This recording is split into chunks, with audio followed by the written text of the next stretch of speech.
नमस्कार दोस्तों, बायजूस आईएएस हिंदी में आप सभी का स्वागत है। आज हम आपके सामने 23 दिसंबर 2021 के समाचार विश्लेषण प्रस्तुत कर रहे हैं, जिसमें द हिंदू अखबार से संबंधित प्रमुख आलेखों की चर्चा की जाएगी और उनसे संबंधित जो भी संभावित मुख्य परीक्षा संबंधी प्रश्न होंगे उनकी उत्तर संरचना की भी हम चर्चा करेंगे। आज की अपनी चर्चा को प्रारंभ करने से पहले आपके लिए एक महत्वपूर्ण सूचना है।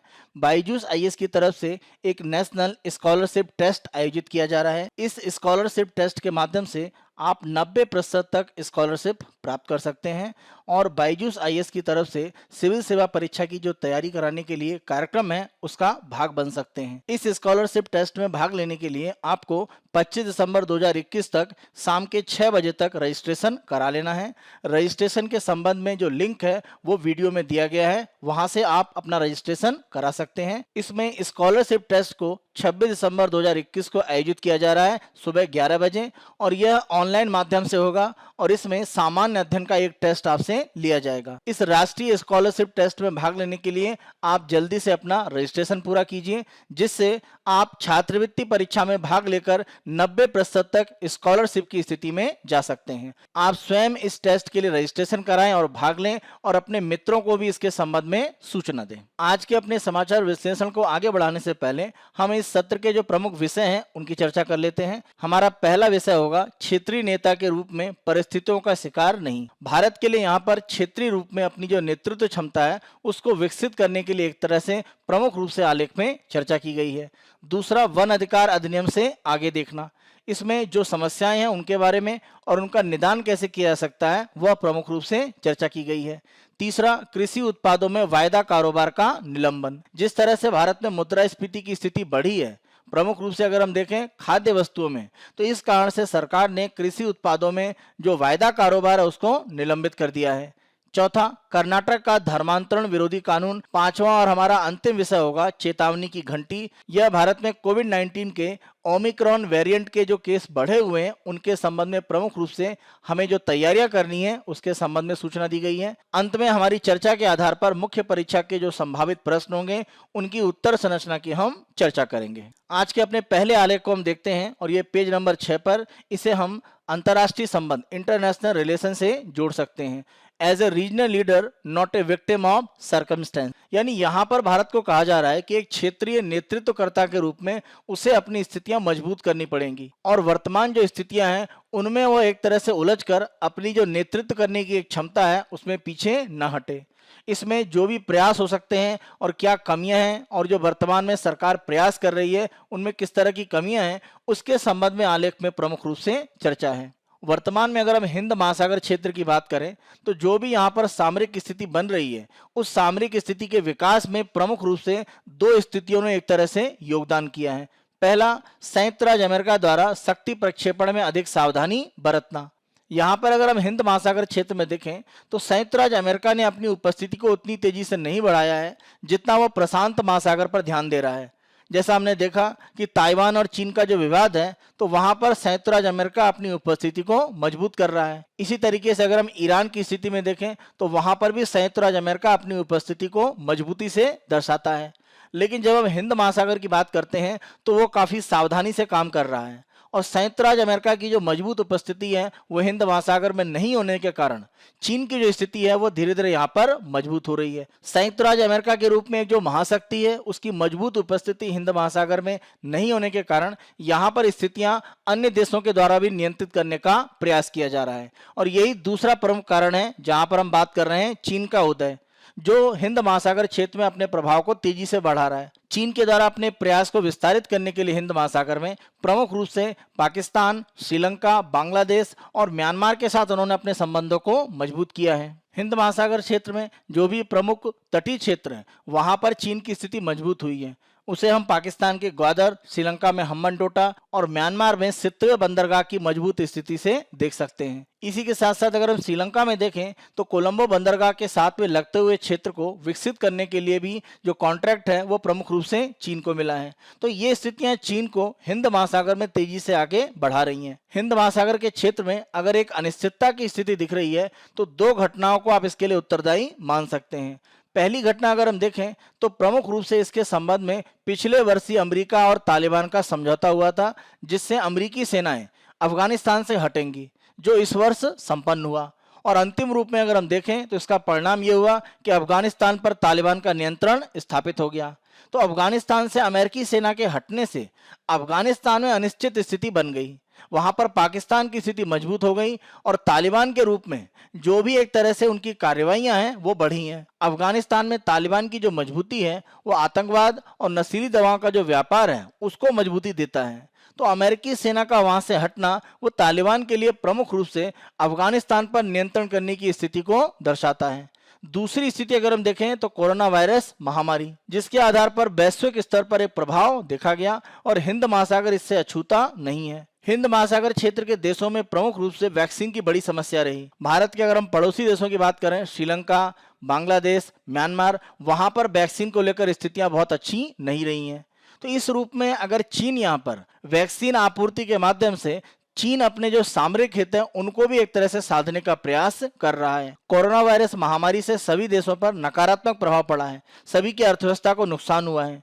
लेकिन जिस तरह से चीन ने वैक्सीन डिप्लोमेसी के माध्यम से वैक्सीन की आपूर्ति को कुछ देशों में लाने का प्रयास किया है, वो अपनी सामरिक स्थिति को इस महामारी के समय भी मजबूत करने का प्रयास कर रहा है। इन दो घटनाओं के कारण हिंद महासागर के क्षेत्र में अनिश्चितता की जो स्थिति बन रही है उससे दूर हटने के लिए भारत को मजबूती से प्रयास करने होंगे। इसके लिए भारत को क्षेत्रीय नेतृत्वकर्ता की जो भूमिका है उसमें आना होगा, तभी हम प्रमुख रूप से आगे बढ़ सकते हैं। अगर हम वर्तमान में एक प्रमुख समस्या देखें जहां पर भारत की स्थिति बहुत मजबूत नहीं है, वो है अफगानिस्तान। अफगानिस्तान में वर्तमान स्थितियों में तालिबान का जो नियंत्रण है वो प्रमुख रूप से पाकिस्तान को मजबूती प्रदान करता है और पाकिस्तान की किसी भी तरह से अफगानिस्तान में मजबूती भारत के लिए एक तरह से स्थिति को कमजोर करता है।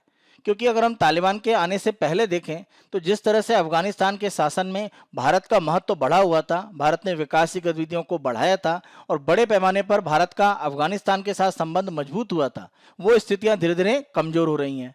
और अभी भी तालिबान के साथ प्रमुख रूप से हमारे संबंध सामान्य नहीं हो पा रहे हैं, क्योंकि तालिबान जिस तरह से आतंकवाद, नशीले पदार्थों का व्यापार, इन स्थितियों में हमेशा लिप्त रहा है, भारत तालिबान के साथ उतना सहज नहीं है और ये स्थिति पाकिस्तान, चीन और यहां तक रूस के लिए भी सहायक हो रही है। वर्तमान में तालिबान का जो नियंत्रण अफगानिस्तान में है उसमें पाकिस्तान, चीन और रूस उनकी प्रमुख रूप से भूमिका है और ये भारत की स्थिति को वहां पर कहीं ना कहीं कमजोर कर रहा है। भारत के द्वारा तालिबान के साथ संबंधों को अभी भी मजबूत करने के लिए जो प्रयास नहीं हो पाए हैं, उस कारण से समस्या हमारे लिए बढ़ रही है, क्योंकि अब हमारे लिए अफगानिस्तान एक चिंता की स्थिति में दिखता है। कारण अफगानिस्तान में जो तालिबान की सरकार है वो आतंकवादियों को बढ़ावा देती है, नशीले पदार्थों को एक तरह से व्यापार के रूप में उपयोग करने की जो स्थितियां हैं वो आसान करते हैं। इसी के साथ साथ अफगानिस्तान में जो अल्पसंख्यक लोग हैं उनको प्रताड़ित किया जा रहा है और वो बाहर के देशों में शरण लेना चाहते हैं और भारत उनके लिए एक विकल्प के रूप में हमेशा रहा है। तो तालिबान के साथ संबंधों को अगर हमने आगे नहीं बढ़ाया तो ये स्थितियां हमारे लिए समस्या के रूप में आगे आ रही हैं। तालिबान के सत्ता में आने से पहले जिस तरह से भारत ने अफगानिस्तान में निवेश किया, वहां पर शिक्षा, विद्युत उत्पादन, सड़क परिवहन, उसमें बड़े पैमाने पर हमने निवेश किया, उसके बाद भी हमारी स्थिति आज वर्तमान में कमजोर काफी है। इसके कारण क्या है? सबसे बड़ी हमारी कमी ये रही कि अमेरिका की जो नीति है अफगानिस्तान को लेकर, उसमें हमारे अनुमान बहुत सही नहीं थे। जिस तरह से हमारा अनुमान था कि अमेरिका अपनी नीति को हमेशा इस रूप में लागू करेगा कि आतंकवाद को वो बढ़ावा नहीं देने देगा। 2020 में अमेरिका और तालिबान के समझौते के बाद भी हमें उम्मीद थी कि अमेरिका तालिबान को एक तरह से नियंत्रित करने का प्रयास अवश्य करेगा, लेकिन वर्तमान स्थितियों में देखें तो अमेरिका का ऐसा कोई प्रयास नहीं है। तो ये हमारी एक कमी थी जो हम अमेरिका की नीति का सही अनुमान नहीं लगा पाए। दूसरी अगर हम समस्या देखें तो जो प्रमुख रूप से हमने सैन्य बल के लोगों को प्रशिक्षित किया, प्रमुख रूप से अगर हम बात करें एनडीएफएस यानी national defence and security forces Afghanistan में, और साथ साथ एनडीएस यानी नेशनल डायरेक्टरेट ऑफ सिक्योरिटी, इनके प्रमुख अधिकारियों को जिस तरह से भारत में प्रशिक्षण दिया गया था, अब उनके ऊपर संकट की स्थिति है और वो भारत में राजनीतिक शरण चाहते हैं। अल्पसंख्यकों में प्रमुख रूप से हजारा, ताजिक, सिया, इनको संकट की स्थिति है और वो भारत में राजनीतिक शरण चाहते हैं। भारत में अगर हम देखें तो प्रमुख रूप से हिंदू और सिख जो अफगानिस्तान से भारत में राजनीतिक शरण चाहते हैं, उनको एक तरह से स्थितियां अनुकूल हैं, लेकिन अन्य जो अल्पसंख्यक हैं उनके लिए स्थितियां अनुकूल नहीं है। तो ये स्थिति भी भारत को कहीं ना कहीं अफगानिस्तान में कमजोर करती है। ये हमारी अफगानिस्तान नीति में एक बड़ी समस्या के रूप में माना जा रहा है। बड़ी संख्या में अफगानी भारत को अपना दूसरा घर भी मानते हैं। तो वर्तमान जो स्थितियां अल्पसंख्यकों के विपरीत दिख रही हैं, वो भारत की स्थिति को अफगानिस्तान में कमजोर कर रहा है। अगर हम पहले की स्थितियों में देखें तो 2001 में जब अमेरिका ने अफगानिस्तान पर हमला किया, उससे पहले भी तालिबान का एक तरह से अफगानिस्तान पर नियंत्रण था। उस समय भी अगर हम देखें तो भारत ने उत्तरी गठबंधन या नॉर्दर्न अलायंस इनका समर्थन किया था, जो तालिबान के विरोध में एक तरह से संघर्ष कर रहे थे। और वर्तमान स्थितियों में अगर हम देखें तो अहमद मसूद और पूर्व राष्ट्रपति अमरुल्लाह सालेह के नेतृत्व में जो प्रतिरोध मोर्चा कार्य कर रहा है, और साथ साथ जो विपक्षी समूह हैं जो तालिबान का विरोध कर रहे हैं, उनको भी एक तरह से हम समर्थन नहीं दे पा रहे हैं। यानी तालिबान का विरोध करने वाले जो लोग हैं उनका हम पहले समर्थन कर चुके हैं, लेकिन वर्तमान स्थितियों में हम उनको समर्थन नहीं दे रहे हैं। तो ये हमें अफगानिस्तान में कमजोर कर रहा है, क्योंकि ना तो हम तालिबान के साथ पूर्ण रूप से समर्थन की स्थिति में आ रहे हैं, और ना तालिबान के जो विरोधी हैं उनको ही समर्थन प्रमुख रूप से दे रहे हैं। ये हमारी अफगानिस्तान की जो वर्तमान नीति है उसमें प्रमुख कमियां हैं। वर्तमान में हम अफगानिस्तान की बात करें या हम पूरे हिंद महासागर की बात करें, जिन नीतियों का भारत पालन कर रहा है उसके आधार पर भारत की स्थिति को दो प्रमुख आधारों पर मापा जा रहा है। पहला प्रमुख आधार ये कहता है कि भारत पश्चिमी शक्तियों के द्वारा जो निर्धारित एक तरह के लक्ष्य हैं उनके अनुसार काम कर रहा है, और वह स्वयं रूप में अपने कोई निर्णय नहीं ले पा रहा है। और ये स्थिति भारत को भविष्य में इस क्षेत्र में एक नेतृत्वकर्ता के रूप में कमजोर करेगा। दूसरी स्थिति अगर हम देखें तो भारत रूस और चीन के गठबंधन की कार्रवाई में एक भागीदार के रूप में भी देखा जा रहा है। जैसे रूस और चीन के द्वारा पाकिस्तान के साथ एक सहयोग करके जिस तरह से तालिबान को अफगानिस्तान में आगे बढ़ाया गया, या अगर हम वर्तमान में देखें म्यांमार में जिस तरह से लोकतांत्रिक मूल्यों को हटाकर वहां पर सैन्य शासन अपनी मजबूती को बना रहा है। अगर हम अफगानिस्तान की राजधानी काबुल और म्यांमार की राजधानी नैपिता दोनों क्षेत्रों की बात करें तो वहां पर लोकतांत्रिक मूल्य घटे हैं, और रूस चीन प्रमुख रूप से यहां पर समर्थन अपना दे रहे हैं। अफगानिस्तान में पाकिस्तान भी एक तरह से प्रमुख भूमिका निभा रहा है। तो वर्तमान में भारत की जो स्थिति है वो कमजोर हो रही है, क्योंकि लोकतांत्रिक मूल्यों को बढ़ाने के लिए हम एक तरह से इन जगहों पर जो हस्तक्षेप है वो नहीं कर पा रहे हैं। तो इस रूप में हमारी जो वर्तमान नीति है वो हमें लोकतांत्रिक मूल्यों का जो समर्थक है उसके रूप में कमजोर करती है। हिंद महासागर क्षेत्र में प्रमुख रूप से अगर हम वर्तमान चीन की नीति को देखें तो चीन की नीति भारत के विरोध को लेकर है, और चीन जिस तरह से हिंद महासागर में अपना विस्तार कर रहा है, प्रमुख आधार उसका भारत का विरोध है। तो इसके 5 प्रमुख कारण माने जाते हैं कि चीन भारत का प्रमुख रूप से विरोध कर रहा है। पहला, वर्तमान में चीन की कम्युनिस्ट सरकार चीन के क्षेत्रफल को जिन क्षेत्रों में मानती है, तिब्बत में या दक्षिणी चीन सागर के द्वीपों में, वहां तक चीन अपना क्षेत्र विस्तार करना चाहता है, और इस रूप में वो अपनी नीति को आगे बढ़ाता है। दूसरा, अगर हम देखें तो भारतीय सेनाओं के द्वारा प्रमुख रूप से चीन के साथ में हमारी जो भी LAC है, लाइन ऑफ एक्चुअल कंट्रोल, वास्तविक नियंत्रण रेखा, उन क्षेत्रों में प्रमुख रूप से जो सीमावर्ती क्षेत्र हैं वहां पर बुनियादी ढांचा, पुल, सड़क, इनके निर्माण किए गए हैं। इनको धीमा करने के लिए एक तरह से चीन के द्वारा दबाव बढ़ाया गया है। और इसी प्रक्रिया में अगर हम देखें तो लद्दाख में सीमा विवाद को चीन ने आगे बढ़ाया, जिससे कि भारत इस तरह के जो बुनियादी विकास हैं वो सीमावर्ती क्षेत्रों में ना कर पाए। सीमावर्ती क्षेत्रों में भारत का बढ़ता हुआ विकास चीन के लिए संकट की स्थिति बना सकता है उसके झिंजियांग और तिब्बत क्षेत्र में। इसीलिए संभावित खतरे को रोकने के लिए वो भारत के सीमावर्ती क्षेत्रों में जो भी विकास की स्थितियां उसको रोकना चाहता है। चौथा, प्रमुख रूप से चीन का प्रयास यह है कि भारत की क्षमता को कमजोर किया जाए, जिससे चीन की बेल्ट एंड रोड इनिशिएटिव की जो योजना है, जिसके माध्यम से अलग अलग देशों में अवसंरचना को बढ़ाया जा रहा है, भारत उसका अधिक विरोध न करे। इसी के साथ साथ चीन पाकिस्तान आर्थिक गलियारे का भारत विरोध न कर पाए, और पाकिस्तान के अवैध नियंत्रण में जो गिलगित बाल्टिस्तान का क्षेत्र है वहां से मुस्तक दर्रे से होते हुए पाकिस्तान के लिए जो मार्ग है उसको भी चीन विकसित कर रहा है। तो उसको रोकने की स्थिति में भारत ना आ पाए, ये चीन की एक तरह से प्रयास है। अंतिम रूप में अगर हम देखें तो भारत का प्रयास है कि जो अक्साई चीन का क्षेत्र है और पाकिस्तान के अवैध नियंत्रण में जो जम्मू कश्मीर का क्षेत्र है उसको भारत प्राप्त करना चाहता है। तो भारत किसी सैन्य कार्रवाई के माध्यम से इस तरह का प्रयास न कर पाए, इसके लिए भी चीन के द्वारा दबाव की जो स्थिति है वो बढ़ाई गई है, जिससे भारत चीन के विरोध की जो स्थिति है उसमें तेजी से आगे न बढ़ पाए और अन्य क्षेत्रों में अपना ध्यान प्रमुख रूप से बनाकर रखे। भारत अगर अपनी सामरिक नीति को मजबूती करना चाहता है तो भविष्य में हिंद महासागर क्षेत्र के लिए हमारी राह क्या हो सकती है।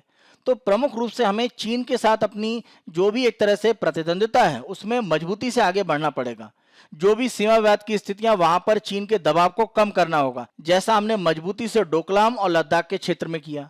तो यह चीन को एक तरह से कमजोर स्थिति में लाएगा। तो ये मुकाबले की जो स्थिति है उसमें हमें मजबूती से चीन के साथ आना पड़ेगा। इसी के साथ साथ पड़ोसी देशों में जो प्रभाव है वो हमें मजबूत करना पड़ेगा।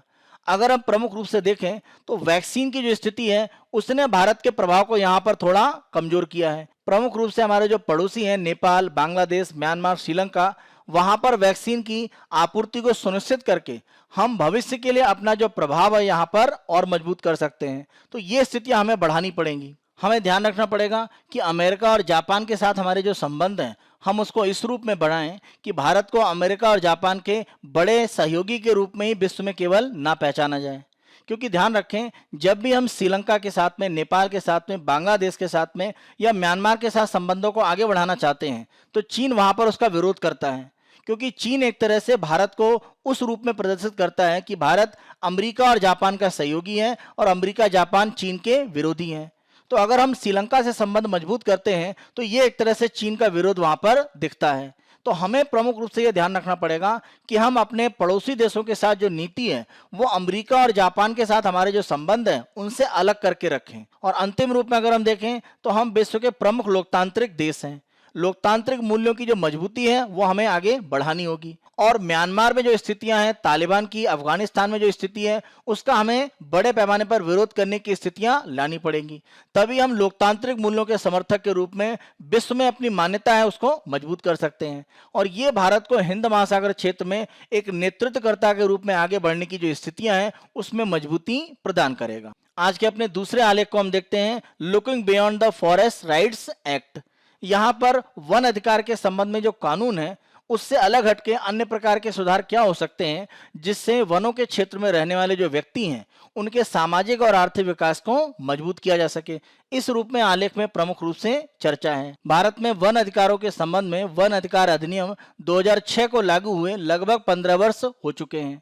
और अगर हम वर्तमान आंकड़ा देखें जो नवीनतम रूप में 30 अप्रैल 2020 का है, उसमें भारत सरकार के जनजातीय मामलों के मंत्रालय के द्वारा यह सूचना दी गई है कि अगर हम व्यक्तिगत रूप में और समुदाय के रूप में देखें तो जिन लोगों के द्वारा वनों के क्षेत्र में भूमि के टाइटल या भूमि के मालिकाना हक के लिए आवेदन किया गया था उनमें से 46% जो आवेदन है वो स्वीकार किए गए हैं और भूमि के जो टाइटल या मालिकाना अधिकार हैं वो वितरित किए गए हैं। तो ये संख्या अगर हम देखें तो 50% से कम है। यानी वनों के अधिकार प्राप्त करने के लिए जिन लोगों के द्वारा आवेदन किए गए उनमें बड़ी संख्या में लोगों के आवेदन स्वीकार नहीं हुए हैं। और ये स्थितियां दिखाती हैं कि जिन्होंने इस तरह के आवेदन किए थे उनकी स्थितियां कहीं ना कहीं कमजोर हैं, क्योंकि पूर्णतः उनको यह अधिकार नहीं मिला है। वनों के क्षेत्रों में भूमि के जो टाइटल या मालिकाना हक है वो देने के लिए वन विभाग की जो भूमिका है वो महत्वपूर्ण है, क्योंकि जिन भूमि का दावा किया जाता है उन वन के क्षेत्रों पर प्रमुख रूप से वन विभाग का ही अधिकार है। यानी केवल जनजातीय मामलों के मंत्रालय के द्वारा यह कार्य नहीं हो रहा है, इसमें वन विभाग की भी प्रमुख भूमिका रहती है। वर्तमान में अगर हम वन अधिकार के लिए प्रमुख रूप से जो प्रक्रिया अपनाई जा रही है और उसमें जो प्रमुख समस्याएं हैं उनको अगर यहाँ पर चर्चा करें, किसी भी क्षेत्र में जब वन अधिकार की बात होती है तो पहली प्रमुख रूप से जो घटना होती है वो वन अधिकार समिति के गठन के संबंध में है।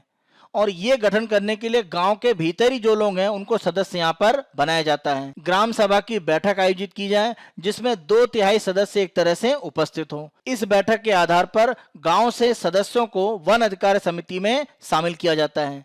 लेकिन वर्तमान समस्या ये है कि इस तरह की जो वन अधिकार समिति है उनका जो गठन है वो कई राज्यों में सही रूप में नहीं हो पाया है। और गठन नहीं होने के कारण एक तरह से वनों के जो अधिकार हैं या जो मालिकाना हक है भूमि के उसके संबंध में निर्णय नहीं हो पाए हैं या आवेदन की प्रक्रिया ही नहीं हो पाई है। तो ये स्थिति अगर नहीं बनेगी वन अधिकार समिति के गठन को लेकर तो कानून का जो पूरा रूप है वो सही रूप में पालन नहीं हो पाता है। जांच के आधार पर कई क्षेत्रों में इस तरह की सूचनाएं भी हैं कि पंचायत सचिव के द्वारा अचानक अल्प सूचना के आधार पर जिला अधिकारियों के द्वारा जो दिशा निर्देश प्राप्त होते हैं उनके आधार पर इस तरह की जो समितियां हैं वन अधिकार समिति उनका गठन किया गया है। यानी ग्राम सभा का जो प्रतिनिधित्व है वो बैठक के माध्यम से बड़े पैमाने पर नहीं लिया गया है। तो ये वन अधिकार समिति का जो महत्व है उसको कहीं ना कहीं कम करता है। इसी के साथ साथ अगर तालुक स्तर और जिला स्तर की जो समितियां हैं वन अधिकार के संबंध में उनकी बात करें तो वहां पर भी सदस्यों का जो नामांकन है वो पारदर्शी नहीं है। यानी जो वहां पर हितधारक है, जिनको प्रमुख रूप से वन अधिकार से मतलब है, वो लोग वहां पर समितियों में नहीं है। तो वन अधिकार जिनको मिलना चाहिए उनको लेकर एक तरह से स्थितियां अच्छी नहीं बनी हैं। दूसरी एक बड़ी समस्या के रूप में देखा गया है कि जब हम वन की अर्थव्यवस्था में बात करते हैं तो महिलाओं का योगदान काफी महत्वपूर्ण है और वन अधिकार अधिनियम में स्पष्ट रूप से कहा गया है कि महिलाओं को भी एक तरह से समान रूप से वन के क्षेत्र में जो भी वहां पर उनको भूमि के मालिकाना हक या टाइटल दिए जा रहे हैं शामिल किया जाए। यानी पुरुषों के साथ साथ महिलाओं को भी इसमें बराबर के अधिकार दिए गए हैं और निर्णय लेने के हर चरण में उनकी समान रूप से भूमिका होगी। लेकिन अगर हम वास्तविकता में देखें तो महिलाओं की उपस्थिति यहाँ पर बहुत कम है। तो ये भी एक समस्या है कि महिलाओं के अधिकार जब हम वन अधिकार अधिनियम की बात करते हैं उनके माध्यम से सही रूप में उपलब्ध नहीं कराए गए हैं। एक समस्या और प्रमुख रूप से देखी जा रही है कि भारत में ग्रामीण विभाग के द्वारा अलग अलग प्रकार की जो कल्याणकारी और विकासात्मक योजनाएं चलाई जा रही हैं उनका लाभ उन आदिवासियों को प्राप्त नहीं हुआ है जिनको भूमि के कब्जे प्राप्त हुए हैं। यानी वन अधिकार अधिनियम के माध्यम से जिन आदिवासियों को भूमि के अधिकार मिले हैं उनको ग्रामीण क्षेत्र में जो कल्याणकारी और विकासात्मक योजनाएं उसके लाभ नहीं दिए गए हैं।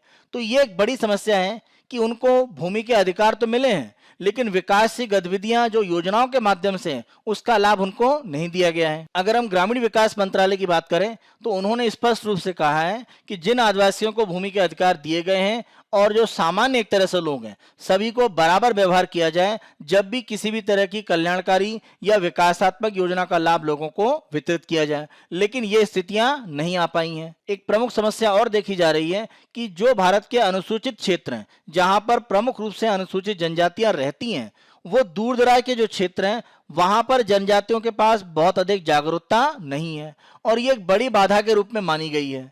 तो दूर दराज के क्षेत्र में जो हमारे जनजाति क्षेत्र है वहां पर जनजातियों को भूमि अधिकार अधिनियम के जो लाभ हैं वो स्पष्ट रूप में नहीं प्राप्त हुए। कारण इसके संबंध में उनके पास बहुत अधिक जानकारी नहीं है। तो ये एक बड़ी समस्या के रूप में है। वन अधिकार अधिनियम के माध्यम से आदिवासियों को प्रमुख रूप से वनों के क्षेत्र में भूमि के अधिकार देने की बात थी जिसके माध्यम से उनके आय के जो साधन है वो कुछ बढ़ सकते थे। लेकिन वर्तमान में ये स्थितियां नहीं हो रही हैं। इसी कारण से बड़ी संख्या में जो आदिवासी हैं वे अलग अलग निर्माण की जो गतिविधियां हो रही हैं शहरी क्षेत्रों में या सड़क बिछाने के जो काम हो रहे हैं वहां पर मजदूर के रूप में प्रमुख रूप से काम करने के लिए विवश होते हैं। तो वन के क्षेत्र के अगर उनको अधिकार मिले और वहां पर आय के साधन उनको दिए जाएं तो वो इस तरह से पलायन नहीं करेंगे। और उनका ये जो पलायन है वो आदिवासी क्षेत्रों में प्रमुख रूप से जो भी सामाजिक स्थितियां हैं उनको नकारात्मक रूप में आगे बढ़ा रहा है। यहाँ पर सरकार को ध्यान रखना पड़ेगा कि ग्रामीण क्षेत्र में जो भी हमें मजदूरी के माध्यम से आय मिलती है और शहरी क्षेत्र में हमें मजदूरी से जो आय मिलती है वो हमें लगभग बराबर स्तर पर लानी पड़ेगी।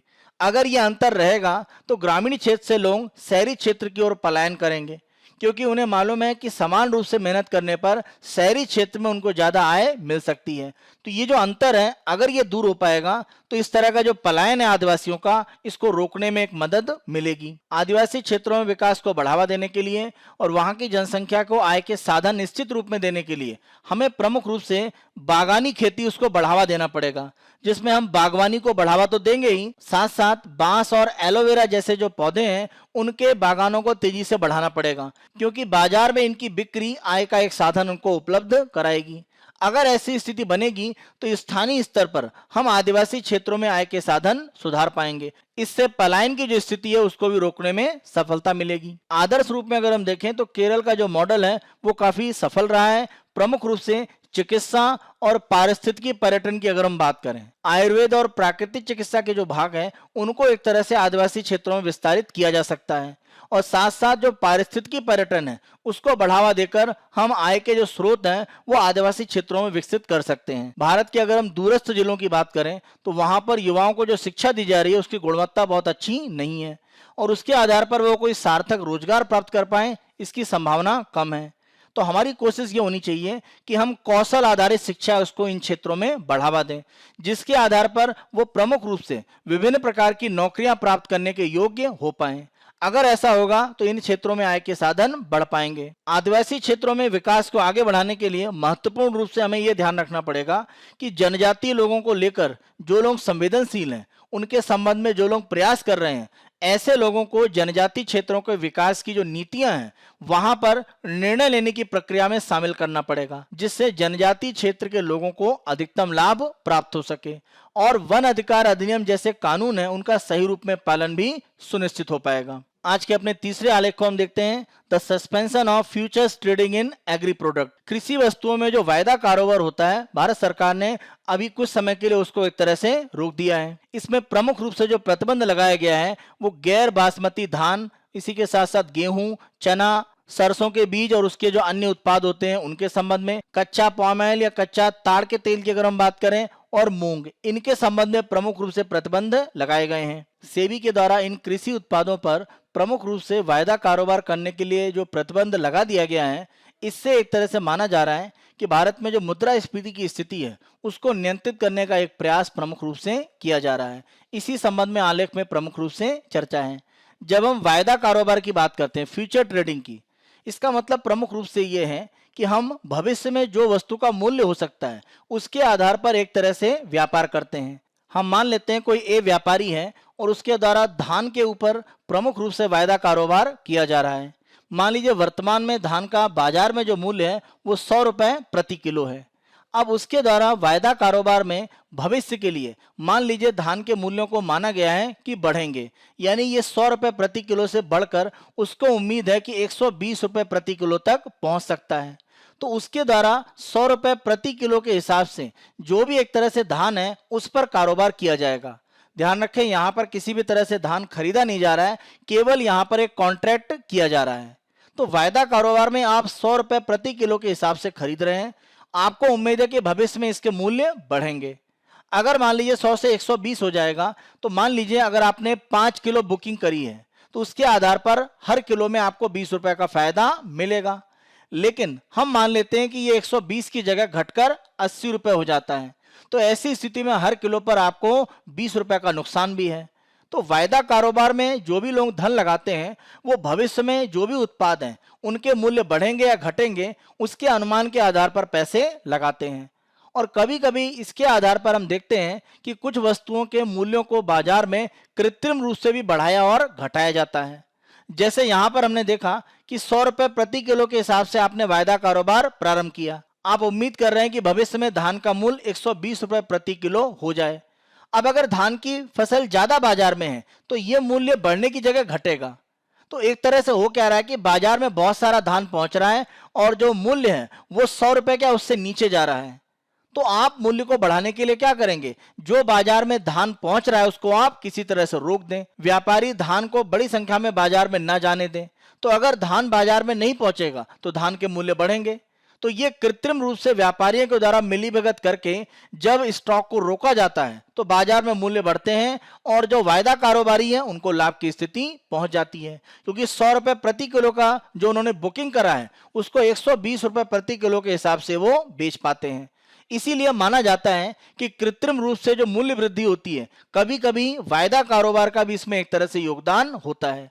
इसीलिए खाद्य वस्तुओं में प्रमुख रूप से मुद्रास्फीति को नियंत्रित करने के लिए भारत सरकार की तरफ से सेबी ने यह आदेश दिए हैं कि आगामी अंतिम सूचना आने तक जो भी अलग अलग वस्तुएं हमने चर्चा करी, जैसे हमने बात करी धान यानी गैर बासमती धान, इसी के साथ साथ गेहूं, चना या सरसों और उसके उत्पाद, साथ साथ अगर हम बात करें कच्चा ताड़ का तेल, इस प्रकार के जो उत्पाद हैं उन पर प्रतिबंध लगा दिया गया है कि किसी भी तरह का इनमें वायदा कारोबार नहीं किया जाएगा।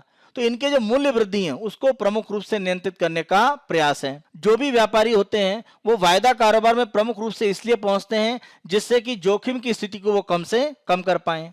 और वायदा कारोबार का प्रमुख रूप से लाभ यही होता है कि वो अधिकतम लाभ की स्थिति में जाना चाहते हैं और इसके लिए कृत्रिम रूप से बाजार में जो मूल्य है उसको भी कभी कभी नियंत्रित करने का प्रयास किया जाता है।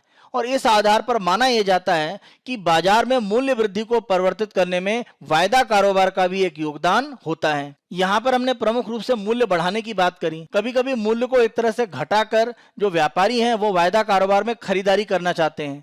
तो वायदा कारोबार शुरू हो इसके पहले आयात के माध्यम से कभी कभी बाहर से वस्तुओं को एक तरह से तेजी से आयात किया जाता है जिससे मूल्य गिर जाए। मान लीजिए 100 रुपए किलो धान है, बड़ी संख्या में धान बाहर से आयात किया गया, हम केवल उदाहरण ले रहे हैं। अगर धान को आयात किया गया तो धान की अधिकता हो जाएगी। 100 रुपए किलो का जो धान है वो घटकर हो सकता है कि 60, 70 या 80 पहुंच जाए। जैसे ही 70 रुपए प्रति किलो होगा, व्यापारी इसकी बुकिंग कर लेगा वायदा कारोबार के लिए। अब जैसे जैसे धान का मूल्य बढ़ेगा उसको लाभ हो जाएगा। तो मूल्य को बाजार में बढ़ाना घटाना दोनों एक तरह से व्यापारी करते हैं अपने लाभ को बनाने के लिए, जो प्रमुख रूप से वायदा कारोबार करते हैं। वर्तमान में सेबी के द्वारा जो प्रतिबंध लगाया गया है कृषि उत्पादों के वायदा कारोबार में, इसका एक उद्देश्य मुद्रास्फीति को नियंत्रित करना भी बताया जा रहा है। भारत सरकार और आरबीआई की तरफ से मुद्रास्फीति को रोकने के लिए कई तरह के प्रयास किए जा रहे हैं। जैसे वर्तमान में अगर हम देखें तो खाद्य तेल की कीमतें काफी ऊपर हैं। सरकार ने उसको नियंत्रित करने के लिए पाम ऑयल, सोयाबीन और सूरजमुखी के जो तेल है उनके आयात पर जो कर है उनको कम कर दिया है, जिससे इस प्रकार के खाद्य तेलों का जो आयात है वो थोड़ा सस्ता हो, जिससे भारत में खाद्य तेलों की जो बढ़ती कीमतें हैं उसको कम करने में मदद मिलेगी। लेकिन इस कदम का भी अगर हम देखें तो मुद्रास्फीति को नियंत्रित करने पर बहुत सीमित प्रभाव पड़ा है और मूल्यों में बहुत ज्यादा कमी नहीं आई है। लेकिन वर्तमान में सेबी ने वायदा कारोबार को जो निलंबित करने का निर्णय लिया है, इससे दूरगामी लाभ हो सकते हैं। दूसरे रूप में अगर हम देखें तो केंद्र और राज्य सरकारों के द्वारा पेट्रोल और डीजल पर जो उत्पाद शुल्क केंद्र सरकार लगाती है और राज्यों के द्वारा जो वैट लगाया जाता है उसमें कमी की गई है। इसके माध्यम से प्रमुख रूप से जो ईंधन सस्ता होगा, इससे परिवहन लागत घटेगी और परिवहन लागत अगर कम होती है तो अंतिम रूप में जो उत्पाद बाजार में जाता है उसके मूल्य में गिरावट आती है, क्योंकि परिवहन एक लागत का बड़ा भाग है। तो माना जा रहा है कि आने वाले समय में धीरे धीरे जो मुद्रास्फीति है उसमें कुछ नियंत्रण होने की संभावनाएं अवश्य हैं। हम अपने अगले आलेख को देखते हैं, कर्नाटकास एंटी कन्वर्जन लेजिस्लेशन। इस आलेख के माध्यम से कर्नाटक सरकार के द्वारा धर्मांतरण को रोकने के लिए जो कानून लाया गया उसके संबंध में प्रमुख रूप से चर्चा की गई है। कर्नाटक विधानसभा में एक विधेयक प्रस्तुत किया गया है, धर्म की स्वतंत्रता का अधिकार विधेयक 2021। इसके माध्यम से गलत बयान देकर, बल का उपयोग करके, धोखाधड़ी, शादी के प्रलोभन के माध्यम से, जबरदस्ती और अनुचित प्रभाव से धर्मांतरण की जो स्थिति है उसको रोकने का इस कानून के माध्यम से प्रयास किया जाएगा। इस बिल में कहा गया है कि जो व्यक्ति धर्म परिवर्तन करना चाहता है उसे कम से कम 30 दिन पहले जिला मजिस्ट्रेट को इसकी सूचना देनी होगी, जिसकी जांच की जाएगी। धर्मांतरित होने के बाद व्यक्ति को 30 दिन के भीतर फिर से जिला मजिस्ट्रेट को उसकी सूचना देनी होगी और अपनी पहचान की पुष्टि करने के लिए जिला मजिस्ट्रेट के सामने पेश होना होगा। जिला मजिस्ट्रेट को सूचित नहीं करने पर धर्मांतरण को अमान्य घोषित कर दिया जाएगा। धर्मांतरण के अपराध में 3 से 5 साल की जेल और कानून का उल्लंघन करने वाले लोगों के लिए 25,000 रुपए का जुर्माना। इसी के साथ साथ 3 से 10 साल तक की जेल की सजा होगी और 50,000 रुपए तक का जुर्माना हो सकता है यदि नाबालिग, महिलाओं और अनुसूचित जाति और अनुसूचित जनजाति समुदाय के व्यक्तियों को अगर धर्मांतरित किया जाता है। इसी के साथ साथ अगर किसी व्यक्ति को जबरदस्ती धर्म परिवर्तन कराया जाता है तो ऐसे पीड़ित व्यक्ति को 5 लाख रुपए के मुआवजे की भी यहाँ पर बात की गई है। यहाँ पर आप ध्यान दें, जिन व्यक्तियों के द्वारा धर्मांतरण कराने की प्रक्रिया को आगे बढ़ाया जाएगा उनको भी 1 महीने पहले नोटिस देना होगा और जिला मजिस्ट्रेट द्वारा पुलिस के माध्यम से धर्मांतरण की जो वास्तविक मंशा है वो स्थापित करने के लिए जांच की जाएगी। अगर ऐसी सूचना नहीं दी जाती है तो जिन व्यक्तियों ने धर्मांतरण किया है उनको 6 महीने से 3 साल की सजा और जो धर्मांतरण कराने वाले व्यक्ति हैं उनको 1 साल से 5 साल तक की जेल की सजा हो सकती है। वर्तमान में अगर हम कर्नाटक की बात करें तो यहाँ पर यह विधेयक अवश्य आया है, लेकिन यह पहली एक तरह से प्रक्रिया नहीं है। इसके पहले भारत के कई राज्यों में धर्मांतरण को रोकने के लिए अलग अलग प्रकार से कानून आ चुके हैं, जैसे अरुणाचल प्रदेश, छत्तीसगढ़, गुजरात, हिमाचल प्रदेश, झारखंड, मध्य प्रदेश, ओडिशा, उत्तर प्रदेश और उत्तराखंड। इन कानूनों के माध्यम से गैर कानूनी रूप से धर्मांतरण करने की जो प्रक्रियाएं हैं उनको रोकने का एक प्रयास किया जा रहा है। आज के अपने अंतिम आलेख को हम देखते हैं, वार्निंग बेल्स। प्रमुख रूप से अगर हम देखें तो ओमिक्रॉन की जो स्थिति है वो भारत में थोड़ी बढ़ी है।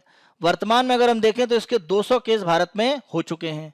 तो प्रमुख रूप से केंद्र सरकार की तरफ से राज्यों और केंद्र शासित प्रदेश को अलर्ट रहने की एक तरह से सूचना दी गई है और उनको कहा गया है कि जो भी वर्तमान स्थितियां हैं उसको और ज्यादा विस्तारित करके तेजी से कार्य किया जाए, क्योंकि वर्तमान में जो ओमिक्रॉन वेरिएंट है वो डेल्टा की तुलना में लगभग 3 गुना तेजी से विस्तारित होता है। राज्यों को कहा गया है कि जो उनके द्वारा प्रमुख रूप से टेस्ट किए जा रहे हैं कोविड के, वो 10% के आंकड़े तक पहुंचने चाहिए और प्रमुख रूप से ऑक्सीजन की सप्लाई और इंटेंसिव केयर यूनिट आईसीयू की व्यवस्था के साथ लगभग 40% जो बेड हैं वो अलग अलग अस्पतालों में व्यवस्था बनाई जाए, जिससे कि ओमिक्रॉन अगर बढ़ता है जैसा सेकंड वेव की स्थितियां थी उसको दोबारा हम न दोहराएं और गलतियों से सबक लें। इसीलिए तेजी से सरकार के द्वारा यहां पर प्रयास किए जा रहे हैं। भारत में 90% से अधिक जो वयस्क हैं उनको कम से कम एक डोज प्रमुख रूप से दी जा चुकी है। वर्तमान में चिंता की स्थिति प्रमुख रूप से ये है कि जब हम 40% वयस्कों की बात करते हैं जो प्रमुख रूप से सबसे ज्यादा संकट की स्थिति में है क्योंकि वो किसी न किसी बीमारी से ग्रसित हैं, तो उनको पूरी तरह से दोनों वैक्सीन नहीं दी गई है। इसी के साथ साथ बच्चों को लेकर भी समस्याएं हैं क्योंकि उनकी वैक्सीन को लेकर स्थितियां अभी भी यहां पर स्पष्ट नहीं है। और साथ साथ अगर हम बात करें तो जो बूस्टर डोज की बात की जा रही है, यानी 2 डोज के बाद जो तीसरी डोज है उसको लेकर भी स्थितियां अभी स्पष्ट नहीं है। तो ओमिक्रॉन का प्रभाव तेजी से बढ़े उसके पहले इस तरह की स्थितियों को स्पष्ट करके सरकार को तेजी से काम करना होगा, जिससे हम सेकंड वेव के समय जिन स्थितियों में गए थे उनसे एक तरह से अपना बचाव कर सकें। आज की चर्चा के आधार पर मुख्य परीक्षा के प्रश्नों को हम देखते हैं। पहला प्रश्न, भारत को अपनी विदेश नीति में क्षेत्रीय नेतृत्व करने की क्षमता का उपयोग करके चीन से बढ़ते सामरिक दबाव को समाप्त करने का प्रयास करना होगा। भारत के समक्ष विभिन्न विकल्पों के आधार पर उपरोक्त कथन का विश्लेषण करें। 250 शब्दों में 15 अंकों का प्रश्न है। उत्तर संरचना देखते हैं। भूमिका, भारत के समक्ष वर्तमान की सामरिक स्थिति, प्रमुख रूप से अफगानिस्तान और हिंद महासागर क्षेत्र की जो स्थिति है उसकी आप चर्चा कर सकते हैं। मुख्य भाग में भारत के समक्ष सामरिक चुनौतियां, वर्तमान रणनीति में समस्याएं क्या है भारत की और इसे हल करने के लिए क्या उपाय हो सकते हैं। निष्कर्ष में आप बताएंगे क्षेत्रीय नेतृत्वकर्ता की भूमिका में ही भारत अपने राष्ट्रीय हितों का संरक्षण कर पाएगा और इसके लिए हमें मजबूती से आगे बढ़ना पड़ेगा। हम वर्तमान स्थितियों के प्रभाव में आकर काम नहीं कर सकते हैं। हम नेतृत्वकर्ता के रूप में जब तक प्रयास नहीं करेंगे हम सामरिक रूप से हिंद महासागर में मजबूती नहीं बना पाएंगे। दूसरा प्रश्न हम देखते हैं। वन अधिकार अधिनियम के लागू होने में आने वाली प्रमुख बाधाओं की चर्चा करते हुए वन क्षेत्र में निवास करने वाले व्यक्तियों के हितों के संरक्षण के लिए क्या प्रयास किए जा सकते हैं, चर्चा करें। 250 शब्दों में 15 अंकों का प्रश्न है। उत्तर संरचना देखते हैं। भूमिका, वन अधिकार अधिनियम की प्रमुख समस्याओं के कारण वन निवासियों के हितों का संरक्षण नहीं हो रहा है। मुख्य भाग में आप बताएंगे वन अधिकार अधिनियम की प्रमुख समस्याएं दूर करने के उपाय और अन्य उपाय क्या हो सकते हैं जिससे वन क्षेत्र में रहने वाले व्यक्तियों के सामाजिक आर्थिक विकास को सुनिश्चित किया जा सके। निष्कर्ष में आप बताएंगे वन अधिकार अधिनियम का सही रूप में पालन और वन निवासियों के सामाजिक आर्थिक विकास के लिए प्रयास को नए रूप में लाना होगा। ये हमारा 23 दिसंबर 2021 का समाचार विश्लेषण था। आने वाले दिनों में अन्य दिनों के समाचार विश्लेषण हम आपको इसी तरह से उपलब्ध कराते रहेंगे। बायजूस आईएएस हिंदी को आप बहुत अधिक पसंद कर रहे हैं। अधिक से अधिक संख्या में लाइक, शेयर और सब्सक्राइब करना ना भूलें। धन्यवाद।